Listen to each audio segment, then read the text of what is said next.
सोचिए आप एक नई जगह पर घूम रहे हैं, शाम का समय है, कोई नया गांव है, आप अकेले घूम रहे हैं। घूमते घूमते आपको पता लगा कि आप एक ही गली या एक ही तरह की गलियों के अंदर से घूमते जा रहे हैं और आप कहीं पे फंस गए हैं। आपको पता नहीं लग रहा है और आप खो गए हैं। हर गली एक ही जैसी लगती है, कितना भी चलते जाओ आप इस गांव से बाहर निकल ही नहीं पाते। जितने भी लोगों से आप पूछते हैं कि कैसे बाहर निकले, वो भी आपको यही कहते हैं कि वो भी इस भयानक भूतिया गांव में फंस गए हैं। पता है क्या, इस भयानक भूतिया गांव में आप सच में फंसे हुए हैं और इस भयानक भूतिया गांव का नाम है मिडिल क्लास। इस वीडियो के एंड तक मैं आपको ये समझने में मदद करूंगी कि वो कौन सी थॉट प्रोसेस है, मेंटालिटी, एटीट्यूड है जिसके वजह से हम मिडिल क्लास में फंसे रह जाते हैं। नमस्कार, मैं मनोवैज्ञानिक डॉक्टर मयूरिका दास विश्वास। स्वागत है आपका योर सर्वाइवल मॉडल में। तो इस वीडियो को बनाने के लिए मैं क्यों एलिजिबल हूँ? वो इसलिए क्योंकि मैंने अपनी सालाना इनकम को कैलकुलेट किया और पाया कि मैं देश के टॉप 1% इनकम में आती हूँ, विच इज गुड न्यूज। लेकिन अपने इनकम के बारे में बखान करने का मुझे कोई शौक नहीं है। देखिए, मैं मनोवैज्ञानिक हूँ, इसलिए मैं आपको उन मेंटल एटीट्यूड्स के बारे में बताऊंगी जो पॉवर्टी थिंकिंग यानी कि दारिद्रता वाली सोच का हिस्सा है। हम में से कौन फाइनेंशियल स्टेबिलिटी के पीछे नहीं भाग रहा है? इसी हफ्ते मेरे पास काउंसलिंग के लिए एक महिला बैंकर आई जो हर वक्त गिल्टी फील करती रहती है। ऑफिस में रहती है तो ये गिल्टी फील करती है कि वो अपने घर को, अपने बच्चे को समय नहीं देती।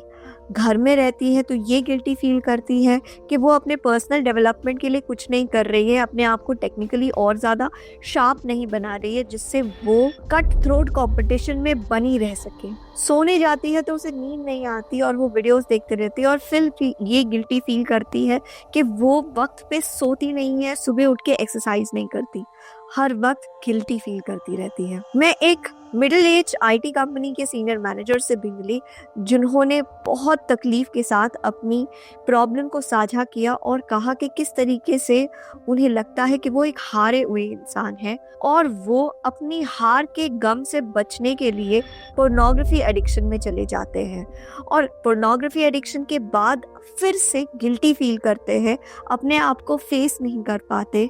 जितना उनका पोटेंशियल है, जितना अच्छा काम वो कर सकते हैं, उस अच्छे काम को वो कभी नहीं कर पाते और फिर गिल्टी फील करते हैं कि वो अपने परिवार के लिए वो सब नहीं कर रहे हैं जो वो कर सकते हैं। बड़े एक्सपेक्टेशंस रखना, उनके लिए मेहनत करना, मेहनत कम पड़ जाने पे, सक्सेस नहीं मिलने पे खुद गिल्टी फील करना, गिल्टी फील करने के बाद अपने आप को कोसना और फिर किसी तरीके के एडिक्शन में फंस जाना, ये कहानी ऑलमोस्ट हर किसी की है। और हमारे जैसे लोगों की इस प्रॉब्लम को बड़ी कंपनीज अच्छे से समझते हैं। कैपिटलिस्ट दुनिया इस बात को अच्छे से जानती है कि हम बहुत आसानी से गिल्टी फील करने लगते हैं, इसीलिए हमें गिल्टी फील करा के कंपनीज हमसे लंबे लंबे घंटे काम निचोड़ते हैं। जितना पैसा नहीं देते उससे बहुत ज्यादा दुगना तिगना काम निकालने की कोशिश करते हैं ताकि हमारी कोई पर्सनल लाइफ बचे ही नहीं। हमें बताया जाता है कि हम उतना एफिशिएंटली काम नहीं कर रहे हैं, हम उतना अच्छे से डिलीवर नहीं कर रहे हैं जितना एक्सपेक्टेड है। सच बात तो ये है कि 7.5 घंटे में जितना काम हो सकता है उससे बहुत ज़्यादा काम हम हमारे एम्प्लॉयर्स को, कंपनीज को दे रहे हैं, लेकिन वो जानते हैं कि हमें गिल्टी फील करा के वो एक इंसान से 3 लोगों का काम निकाल सकते हैं और ज़्यादा से ज़्यादा एक इंसान को 1.5 इंसान की सैलरी दे देंगे, यानी कि मार्केट स्टैंडर्ड से थोड़ी ज़्यादा पैसे दे देंगे और हम इतने ज़्यादा खुश हो जाएंगे, नई चीज़ें खरीदने लगेंगे और इसी तरीके से फंसे रह जाएंगे मिडिल क्लास नाम के भूतिया गांव में। इंटरनेशनल लेबर लॉज के हिसाब से एक इंसान को हफ्ते में लगभग 40 घंटे काम करना चाहिए, लेकिन हमारे देश में लोग आसानी से 50 घंटे तक काम हर हफ्ते करते हैं और उसके ऊपर से हर रोज का 3 घंटे का ट्रैवल टाइम उनका हो ही जाता है। वैज्ञानिक गैलप ने ये पाया है कि केवल 14% भारतीय ही अपने नौकरी से खुश है, यानी कि 86% इंडियंस अपनी नौकरी से खुश नहीं है। वो एक ऐसा काम कर रहे हैं जिसमें वो हर रोज तिल तिल करके मर रहे हैं और जिसके वजह से वो एक दिन समय से पहले ही मर जाएंगे। हम इस मिडिल क्लास ट्रैप को राकेश की कहानी से समझने की कोशिश करते हैं। राकेश एक मिडिल क्लास लड़का है। उसके घर वालों ने उसे कहा है कि देखो, अगर तुम मेहनत करोगे ना तो तुम अच्छे पैसे कमा सकोगे और फिर तुम्हारी लाइफ सेट हो जाएगी। राकेश मेहनत करता है, उसे कुछ पैसे भी मिल जाते हैं, लेकिन जैसे ही उसके हाथ में पैसे लगते हैं वैसे ही उसकी फैमिली, उसके आसपास के लोग उसके सामने बड़े बड़े एक्सपेक्टेशंस रखने लगते हैं। अब राकेश को कहा गया है कि वो एक गाड़ी खरीदे, बड़ा घर खरीदे, ज्यादा सुंदर लड़की से शादी करे, बच्चे करे। बेसिकली राकेश से कहा जाता है कि वो अपने खर्चों को बढ़ाए। जब वो अपने खर्चों को बढ़ाएगा तब ही जाके उसे समाज में रिस्पेक्ट मिलेगी। राकेश को ये उल्लू बनाया जाता है कि जब तक उसे सक्सेस नहीं मिलेगी समाज के हिसाब से, तब तक उसे इज्जत भी नहीं मिलेगी। बेचारा राकेश इस बात को मान लेता है और अपने लाइफस्टाइल को इम्प्रूव करने के नाम पे लोन्स लेता है, ऋणी बन जाता है। लोन्स को चुकाते रहने के लिए वो इस बात से डरने लगता है कि कहीं उसकी नौकरी ना चली जाए। जैसे ही कंपनी वालों को पता लग जाता है कि ये तो नौकरी जाने से डरता है, वैसे ही कंपनी वाले उससे जरूरत से ज्यादा काम निचोड़ने की कोशिश करते हैं। अब ऐसे समय में राकेश भूल ही जाता है कि उसकी जिंदगी में उसके अपने सपने क्या थे, उसको खुद को अपने लिए, खुद के लिए क्या करना था। राकेश समय से पहले बूढ़ा हो जाता है, हर वक्त गिल्टी फील करता है और हर वक्त नेगेटिविटी फील करने की वजह से समय से पहले उसे बहुत सारे लाइफस्टाइल डिसऑर्डर्स जैसे कि डायबिटीज, कोलेस्ट्रॉल, हाइपरटेंशन ये भी हो जाती हैं और बीमार पड़ने के लिए भी वो अपने आप को ही दोषी मानता है। खुदा कौन सी एटीट्यूड हमें मिडिल क्लास ट्रैप में फंसा देती है? कंफर्ट और स्टेबिलिटी मांगने की जिद। जब हमें लगता है थोड़ा और आराम चाहिए, थोड़ी और स्टेबिलिटी चाहिए, तो तब हम ना रिस्क लेने को तैयार होते हैं, ना कुछ अलग, ना कुछ अनोखा करने का जज्बा रखते हैं। हम ये नहीं सोचते कि हमें ग्रोथ किस चीज में मिलेगी। हम ये नहीं सोचते हम कौन सी प्रॉब्लम्स को सॉल्व कर सकते हैं। हम बस यही सोचने लगते हैं कि किस तरीके से हम दूसरों का रिस्पेक्ट पाएं और उसके लिए हम किस तरीके से थोड़े और सक्सेसफुल हो पाए कुछ और चीज़ों को खरीद के। क्या आपको भी यही लगता है कि आपको पैसों की लालच है? नहीं, आपको पैसों की लालच नहीं है। पैसों से तो आप उन सामानों को खरीदना चाहते हैं जिससे आपको लगता है आपको इज्जत मिलेगी। असल में सच बात यह है कि आपको अकेले हो जाने का डर है। आपको इस बात का डर है कि आपको अलग थलग कर दिया जाएगा और आपको इज्जत नहीं मिलेगी। क्योंकि हम अकेले रहने से डरते हैं, इसलिए हम लोगों का साथ चाहते हैं, ज्यादा से ज्यादा लोगों का साथ, ज्यादा से ज्यादा लोगों की इज्जत हमें चाहिए। इसलिए हम ज्यादा से ज्यादा बड़े सामान खरीदने की कोशिश करते हैं। ज्यादा से ज्यादा बड़े सामान खरीदने के लिए हम ज्यादा से ज्यादा काम करने की कोशिश करते हैं, मेहनत करने की कोशिश करते हैं, अपने आप को ज्यादा से ज्यादा नुकसान देने लगते हैं। हम हमारे आसपास जिन लोगों को देखते हैं जिन्होंने अपनी जिंदगी में कम समय में बहुत ज्यादा सक्सेस पाया है, ये वो लोग हैं जिन्होंने असल में कैलकुलेटेड रिस्क लिए हैं। रिस्क लेने के फलस्वरूप कुछ उनको नुकसान भी हुआ है, लेकिन वो नुकसान सहने के लिए रेडी थे।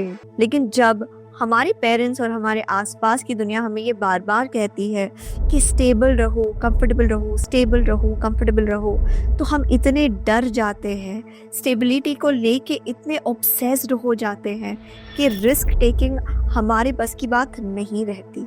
कुछ भी नया करना हमारे लिए इम्पॉसिबल हो जाता है। क्रिएटिविटी होने के बावजूद हम सिर्फ सेफ चॉइसेस लेते हैं, करियर में, दोस्तों में, लाइफ पार्टनर में। मिडिल क्लास लोग एक बाल्टी में भरे केकड़ों की तरह है। जब भी कोई एक केकड़ा बाहर आने की कोशिश करता है, दूसरा केकड़ा उसे खींच के अंदर लेकर आता है। इस तरीके से सारे केकड़े बाल्टी के अंदर ही रहते हैं और कोई भी बाहर नहीं निकल पाता। तो मिडिल क्लास लोग एक दूसरे को मिडिल क्लास बनाए रखने के लिए जो झूठ फैलाते हैं, उन झूठ को ध्यान से सुनिए। मिडिल क्लास मेंटालिटी का सबसे बड़ा इंडिकेटर है फियर ऑफ फेलियर। हमें ये बताया जाता है कि हारना अलाउड नहीं है, फेल होना, कम मार्क्स लाना, ये सब तो अलाउड ही नहीं है। अगर तुमने ऐसा किया है तो तुम बहुत बुरे इंसान हो। लेकिन अगर हम फेल नहीं होंगे तो हम कुछ नया कैसे करेंगे, कुछ नया सीखेंगे कैसे? फेलियर से तो सीख मिलती है हमें, लेकिन ये चीज़ मिडिल क्लास लोगों को नहीं समझ में आती ना, इसलिए वो एक दूसरे से कहते हैं कि फेल होना अलाउड नहीं है, फेल होने से डरो। दूसरी मिडिल क्लास टॉक्सिक मेंटालिटी है जमा करो, होर्डिंग। सस्ते में मिलता है तो दुगना तिगना खरीद लो, आज है कल नहीं होगा तो, आज मिल रहा है कल नहीं मिलेगा तो। सस्ती चीजों को ज्यादा इम्पोर्टेंस दो, अभी पैसे बचाओ, इसके लिए सामान जमा करो, जमा करो। असल बात यह है कि सरवाइव करने के लिए हमारी ज़रूरत एक्चुअली बहुत कम होती है। अगर हम हमेशा अपनी सिर्फ ज़रूरत के हिसाब से ही खर्च करेंगे, जितना चाहिए उतना ही लेंगे, ब्लैक फ्राइडे सेल की लालच में फंसेंगे नहीं, दिवाली के बम्पर सेल के लालच में पिघलेंगे नहीं, तो फिर आप देखेंगे कि आप एक्चुअली अपने पैसे बचाएंगे। आपकी ज़रूरतें बहुत कम है तो आपके पास रिस्क टेकिंग एपेटाइट बढ़ जाता है। एक और चीज जो मिडिल क्लास लोगों में रहती है वो है सस्ता खरीदो और ज्यादा खरीदो। लेकिन अगर आप अपने आप को अहमियत देते हैं, खुद को वैल्यू करते हैं, मिडिल क्लास मेंटालिटी से बाहर आना चाहते हैं, तो फिर अपने आप को क्वालिटी दो। भले कम खरीदो, भले साल में एक बार खरीदो, लेकिन जो भी खरीद रहे हो उसकी क्वालिटी पे जोर डालो। सस्ता खाना, रास्ते का खाना अगर आपको आसानी से मिल रहा है तो उसे आपको खा ही लेना चाहिए, ऐसा नहीं है। क्वालिटी पे ध्यान दो, वही खाना खाओ जो आपको न्यूट्रिशन देता है, जो आपके शरीर को पोषण देके जीने में, लंबा जीने में मदद करता है। चौथी सबसे भयंकर मिडिल क्लास प्रॉब्लम है शो ऑफ करना। हम ये गाड़ी इसलिए खरीद रहे हैं क्योंकि इससे महंगी गाड़ी हमारे पूरे गराज में किसी और के पास नहीं है। दूसरों को दिखाना, ज्वेलरी इसलिए खरीदना ताकि आप किसी और को शो ऑफ कर सकें, बाहर घूमने इसलिए जाना ताकि आप फोटोज को डाल सके जिससे बहुत सारे लोग लाइक करें उसे। दूसरों को दिखाने के चक्कर में हम समझ ही नहीं पाते कि किस तरीके से हम ज़रूरत से ज़्यादा खर्च कर देते हैं, और ज़रूरत से ज़्यादा हम जब खर्च कर देते हैं तब हमारी डिपेंडेंसी हमारी कंपनीज के ऊपर बढ़ जाती है। एक मिडिल क्लास मेंटालिटी जिसे खुद से निकालने में मुझे काफ़ी समय लग गया, वो है समय की वैल्यू को पहचानना। जो मिडिल क्लास लोग होते हैं वो अपने समय को वेस्ट होने देते हैं ताकि वो कुछ पैसे बचा सके, लेकिन जो लोग अमीर होते हैं वो जानते हैं कि समय की वैल्यू ज़्यादा है, पैसों की वैल्यू कम है। तो अपने टाइम को उन लोगों को, उन काम को दीजिए जो सच में आपको खुशी देते हैं और बेहतर बनने में मदद करते हैं। एक बहुत ही बेकार मिडिल क्लास मेंटालिटी जिसे छुड़ाने के लिए वक्त लगता है और जो इतनी घटिया है कि उसे समझने के लिए भी बहुत ज़्यादा बुद्धि लगती है, वो है सिर्फ खुद का देखना और अपनी कम्युनिटी की चिंता नहीं करना। सिर्फ खुद का घर साफ रखना और बाहर कचरा करना। जब हम सिर्फ खुद को लेके और फैमिली ओरिएंटेड ही बने रह जाएंगे और हमें हमारे समाज की, हमारे आने वाली पीढ़ी की कोई चिंता नहीं रहेगी, तब आप देखेंगे कि धीरे धीरे असल में आप जिंदगी में अकेले हो जाएंगे। आपको भी अगर कोई तकलीफ हो तो किसी और को कोई फर्क नहीं पड़ेगा। तो जब आप देखेंगे कि असल में आपके आसपास कोई खड़ा ही नहीं है, आपका नेटवर्क बहुत कमज़ोर है, तो ऑब्वियसली आप वापस से डर जाएंगे और फिर अपने मिडिल क्लास मेंटालिटी में फंसे रह जाएंगे, ज़्यादा मेहनत करके ज़्यादा पैसे कमाने के लिए भागने की कोशिश करने लगेंगे। जब हम सिर्फ मैं, मेरा परिवार ये करने लगते हैं तो हम हमारे घर के कबूतर खाने के अंदर बंद होके रह जाते हैं। ये बिल्कुल वैसा ही है कि आप किसी बड़े से कॉम्प्लेक्स में रहते हैं जहाँ पे 100 से ज़्यादा परिवार है, लेकिन कोई किसी को नहीं पहचानता। हम कम्युनिटी के लिए कुछ नहीं करते तो कम्युनिटी का नुकसान तो होता ही है, साथ साथ हमारा भी बहुत नुकसान होता है। कम्युनिटी भी फिर हमारे लिए कुछ नहीं करना चाहती। अगली चीज जो हमारे अंदर कूट कूट के भरी जाती है वो है सिक्योरिटी से चिपके रहना। हमेशा सोचना कि हमारे पास जॉब सिक्योरिटी हो, लाइफ सिक्योरिटी हो, प्यार की सिक्योरिटी हो, दोस्तों की सिक्योरिटी हो। जब हम सिक्योरिटी को लेके ऑब्सेस्ड हो जाते हैं तो हम कुछ नया करने से डरने लगते हैं। जॉब चली गई तो, छोड़ के चली गई तो, दोस्त ने मना कर दिया तो, मेरे पास दोस्त ही नहीं बचे तो तो इसी वजह से फिर हम डरने लगते हैं, लाइफ में कुछ नया नहीं करते और आखिरकार अफसोस में ही जीते हैं। पॉवर्टी माइंडसेट का आखिरी इंडिकेटर है स्टेटस को में बने रहना। चल रहा है, कट रही है, जा रही है, हो रहा है, कुछ नया नहीं करने चाहना। देखिए, ये ज़रूरी नहीं कि अगर आपकी लाइफ अच्छी जा रही है फिर भी आपको कुछ नया करना ही चाहिए। अपनी खुद की ज़िंदगी को उथल पुथल कर दे आप कुछ नया पाने के लिए, ज़्यादा पैसों के लिए, ऐसा ज़रूरी नहीं है। फेम या पैसे उतने ज़्यादा भी ज़रूरी नहीं है। लेकिन अगर आपको पता है कि आप किसी चीज़ को बहुत ज़्यादा चाहते हैं, अगर आप ये महसूस कर पा रहे हैं कि दूसरों का सक्सेस देख के आपको जलन होती है, दूसरों के काम को देख के आप सोचते रहते हैं कि अगर मैंने कुछ किया होता तो मेरी ज़िंदगी कितनी अलग होती आज, अगर इस तरीके की सोच में आप फंसे हुए रहते हैं और फिर आप अपने आप को रोक देते हैं ये कह के कि सब कुछ चल रहा है ना, रहने दो, जाने दो, तो फिर ये आपको नहीं करना चाहिए। अगर आप अपनी जलन से बचना चाहते हैं, अगर आप ये चाहते हैं कि अफसोस ख़त्म हो जाए, तो ज़िंदगी में कभी तो कुछ अलग सा करके देखो। शायद आपको पता लगे कि आपके अंदर इतना ज़्यादा पोटेंशियल है कि आप खुद का ही नहीं सैकड़ों लोगों का भला कर सकते हैं। मुंबई में रह के सिर्फ काउंसलिंग करते रहना ये मेरा कंफर्ट जोन था, लेकिन वीडियोस बनाना, ट्रेनिंग प्रोग्राम्स डिज़ाइन करना, इन सारी चीज़ों के लिए मुझे अपने स्टेटस को, यानी कि चल रहा है, हो रहा है, कट रहा है, इससे बाहर निकलना पड़ा। कुछ नया करने का जज्बा लाना पड़ा, खुद को चैलेंज करना पड़ा।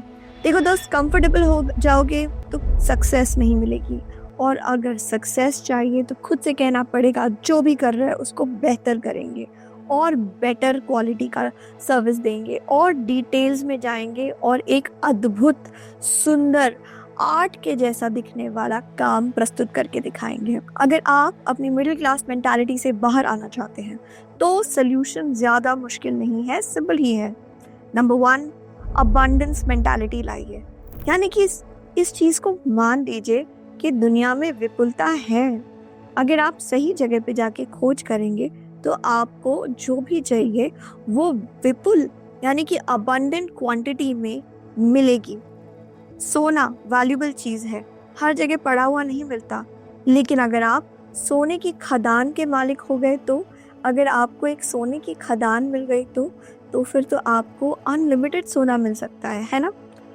नंबर 2, मिनिमलिज्म प्रैक्टिस करो। अपने खर्चों को बढ़ने मत दो दूसरों को दिखावा करने के लिए, दूसरों से इज्जत पाने के लिए। जितना ज़रूरी है उतना ही खर्चा करो, कम से कम में गुजारा करना सीखो। समझो कि सामान से, लग्जरी से हमें जो भी खुशी मिलती है वो क्षणिक भर के लिए ही होती है। परमानेंट खुशी हमें तभी मिलती है, डीप खुशी हमें तभी मिलती है जब हम एक बेहतर इंसान बन पाते हैं, जब हम अपने काम को कुछ इस तरीके से करते हैं कि वो काम एक वर्क ऑफ आर्ट बन जाता है। इस तरीके से नाचना कि इंसान देखे बिना रह नहीं पाए, इस तरीके से बात करना कि हम लाखों करोड़ों लोगों को इन्फ्लुएंस कर सके, इस तरीके से सिखाना कि डफर से डफर बच्चा एक बार में सीख जाए। नेक्स्ट चीज़ है उदार बनिए ज़िंदगी में। जेनरोसिटी अगर आपके अंदर आ जाएगी तो फिर आप देखेंगे कि आपके पास अपॉर्चुनिटीज़ आसानी से आती भी है और आप दूसरों को अपॉर्चुनिटी आसानी से देते भी हैं। मैंने अपनी लाइफ में ये जाना है कि जो भी चीज़ हम आसानी से दूसरों को दे देते हैं वो चीज़ मल्टीप्लाई होके हमारे पास वापस आ जाती है। जैसे कि मेरी एक आदत थी कि मैं लोगों की बहुत तारीफ़ करती हूँ, तो मैंने ये देखा है धीरे धीरे साल दर साल शायद ही ऐसा कोई दिन जाता है जब कोई मेरी तारीफ नहीं करता, आके मेरे किसी गुण की व्याख्या नहीं करता, उसकी सराहना नहीं करता। एक बार एक मालदार क्लाइंट ने मुझे समझाया कि जेनरोसिटी किस तरीके से इम्पोर्टेंट है और फिर उन्होंने एक आदत शुरू की कि वो जेनरसली लोगों को देने लगेंगे। मैंने सोचा कि अगर जेनरोसिटी इतना इम्पोर्टेंट है क्यों ना मैं भी इसे ट्राई करूं। तो उस दिन के बाद से मैं हमेशा कोशिश करती हूँ कि जब भी मैं ऑटो में ट्रैवल करती हूँ, रिक्शा में जाती हूँ, मैं जितने भी छुट्टे पैसे होते हैं उन्हें वापस नहीं लेती। कीप द चेंज, सामने वाले को एक अच्छा खासा टिप देती हूँ। इसके बाद से मैंने धीरे धीरे देखा कि वो टिप देने की वजह से कभी भी ऐसा नहीं हुआ कि मुझे पैसे कम पड़ गए, बल्कि धीरे धीरे पता नहीं कहाँ से कैसे पैसे कमाने के नए नए रास्ते और सही रास्ते से पैसे कमाने के रास्ते मेरे पास ऑटोमेटिकली आ जाते हैं। अगली चीज है अपना स्ट्रॉन्ग एक सोशल नेटवर्क बनाइए। ये अपॉर्चुनिटीज जो ग्रो करने के आपको मिलेंगे वो कहाँ से मिलेंगे? दोस्तों से ही मिलेंगे। जब आप बहुत सारे दोस्तों के साथ कनेक्ट हो जाएंगे, वही लोग आपको मदद करेंगे नई अपॉर्चुनिटीज लाके देने में। जब आपको लड़ाई करनी होगी किसी बड़ी प्रॉब्लम से, तब आपके दोस्त ही आपका साथ देते हैं। अपने आप को फाइनेंशियली एजुकेट कर लो, थोड़ा बेसिक्स जान लो कि किस तरीके से कंपाउंड इंटरेस्ट काम करता है। एक बार कंपाउंड इंटरेस्ट का मैजिक आप समझ जाएंगे तो फिर आप ये भी समझ जाएंगे कि कितने आसानी से आप बस एक छोटी धनराशि को बहुत लंबे समय तक इन्वेस्ट करते रहेंगे तो आप आराम से एक बड़ी विपुल धनराशि के मालिक बन सकते हैं। पता है, माइंडफुलनेस प्रैक्टिस करना सीखो ताकि आपको पता लगे कि आपको एग्जैक्टली क्या फील हो रहा है। तब आपको पता लगेगा कि कोई भी चीज़ प्रेशर में आके खरीदने की या लालच में आके खरीदने की ज़रूरत नहीं है। तब आपको पता होगा कि आपकी एग्जैक्ट ज़रूरत कितनी है और आपको कितने पैसे खर्च करनी चाहिए और आपको एग्जैक्टली अपने पैसे, अपनी एनर्जी, अपने बाकी के रिसोर्सेस एग्जैक्टली कहाँ लगाने चाहिए कि आप बहुत ज़्यादा अमीर बन सके।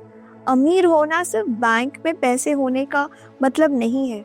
अमीर होने का मतलब है आज़ाद होना। अमीर होने का मतलब है आप अपने समय को खुद डिसाइड करते हैं किस तरीके से खर्च करेंगे। जो चीज़ें आपको असल में वैल्यू देती है उन चीज़ों को करने के लिए आपके पास समय भी है और पैसे भी हैं। आशा करते हैं ये वीडियो आपको पसंद आया है। आपको क्या लगता है ग्रोथ माइंडसेट के लिए हमें क्या करना चाहिए? उस बात को कमेंट सेक्शन में लिखिए। इस वीडियो को दूसरों दोस्तों के साथ शेयर कीजिए, वीडियो को लाइक कीजिए ताकि एल्गोरिदम मेरी मदद करे कि मैं बहुत सारे लोगों को मनोविज्ञान सिखा सकूं। आपके मूल्यवान समय के लिए धन्यवाद।